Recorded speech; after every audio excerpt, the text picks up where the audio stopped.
Hello bachcho, let's read the given question. The question says two skaters of masses 40 kg and 60 kg stand facing each other at A and B respectively such that AB is 5 meter. They pull on a massless string stretched between them. Where will the two meet? So this is a quite important case. We need to understand about the two thing over here, that is conservation of linear momentum and about the centre of mass. Right, so हम अगर बात करें जब हम लिखते हैं force is equals to M A, that is Newton second law, जब हम लिखते हैं so it is net force and this is acceleration of centre of mass. So यहाँ से हम क्या लिख सकते हैं कि जो acceleration of centre of mass आएगा that can be written as net force, यानी कि summation of all the forces divide by the mass, right, that is M. ठीक, और we can just write it as to be F not only to avoid any confusion. And we can also say momentum को हम क्या लिखते हैं, momentum of the system is nothing but it is product of mass into velocity, and velocity of what, velocity of center of mass of the system, right? So this is the two thing that we need to keep in mind. अगर हम बात करें if f external यानी कि external force system पे zero हो जाए, so that will corresponds to acceleration भी zero हो जाएगा center of mass का, राइट. और यहाँ पे हमने एफ नेट की जगह पे we are writing external forces, right, क्योंकि जो भी फोर्सेज नेट लग रही हैं वो बाहर से फोर्स लग रही हैं. so this is the external force we are writing instead of f net. So we can say if external is zero, so center of mass of the system will also be zero, and this will indicate that कि जो velocity of center of mass है वो constant हो जाएगी. this will imply VCOM will be a constant, and अगर VCOM constant है तो we can say कि जो मोमेंटम ऑफ द सिस्टम होगा वो भी क्या हो जाएगा, कांस्टेंट हो जाएगा. ठीक है, so from this situation we can say if F external is zero and center of mass is at rest, so velocity of center of mass is zero, so it will remain zero, it will remain zero. या अगर वो कोई velocity से चल रहा है तो वो सेम वेलोसिटी से ही चलता रहेगा, राइट, क्योंकि यहाँ पे हम देख सकते हैं कि एफ एक्सटर्नल जीरो यानी कि एक्सेलरेशन कोई है ही नहीं. एक्सेलरेशन कब नहीं आता, जब वेलोसिटी चेंज नहीं होती, राइट. अगर वो जीरो है तो जीरो ही रहेगा, या फिर अगर वो कांस्टेंट स्पीड से चल रहा है तो कांस्टेंट स्पीड से ही चलता रहेगा. So this is what the thing that we need to, और कांस्टेंट वेलोसिटी से ही चलता रहेगा. So that thing we need to be clear with over here.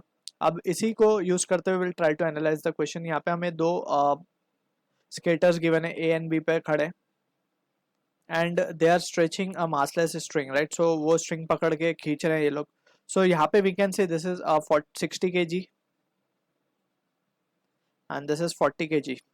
So we know के जो सेंटर ऑफ मास लाई करेगा वो it will be more towards the heavier mass, that is 60 kg. यहाँ पे सेंटर ऑफ मास लाई करेगा. सो centre of मास जहां था वहीं रहेगा इफ द एक्सटर्नल फोर्स, यानी कि if this condition is satisfied, if external force is zero and VCOM is zero. यहाँ पे हम लिख देते हैं इफ VCOM इज जीरो, यानी कि इनिशियली हम देख सकते हैं centre of mass is at rest. So जब ये लोग खींचना स्टार्ट करेंगे so they will meet at the same point where the centre of mass is. So centre of mass क्योंकि अपनी जगह से नहीं हिलेगा, so that is the reason we can say यहाँ पे हम देख सकते हैं एक्सटर्नल फोर्स सिस्टम पे कोई एक्ट नहीं कर रही है. सो जहाँ पे सेंटर ऑफ मास था वो वहीं रहेगा. एंड यहाँ पे हम देख सकते हैं कि since the rope is been given as massless, so we can say उसकी वजह से कोई फोर्स या फिर net force on the string will be zero, right. Also we can say कि दोनों स्केटर्स हैं, राइट. सो स्केटर्स में वी कैन से कि जो भी जब ये लोग पुल करेंगे सो we can say they will come closer and they will meet at the point where the center of mass is, right. So अगर ये in spite of skater they were standing on the smooth surface, so in that scenario also we can say the same situation will take place. So just हमें क्या calculate करना है, indirectly यहाँ पे centre of mass calculate करना है. So centre of mass calculate करने के लिए what we can write is, so now we can use two particle system. यहाँ पे हम वी कैन से कि जब भी दो बॉडी किसी लाइन से ज्वाइन होती है, और वी कैन से जो सेंटर ऑफ मास है वो डिवाइड करता है the distance between the two bodies in the ratio which is inversely proportional to their masses, यानी कि वी कैन राइट DCOM, यानी कि distance of centre of mass is inversely proportional to the mass. ठीक है, so we can say from this m1 r1 will be equals to m2 into r2 where अगर हम मान लें कि ये बॉडी हमारी a है, ये बॉडी हमारी b है, सो अगर ये डिस्टेंस हमारा x है तो ये डिस्टेंस कितना हो जाएगा 5 माइनस एक्स।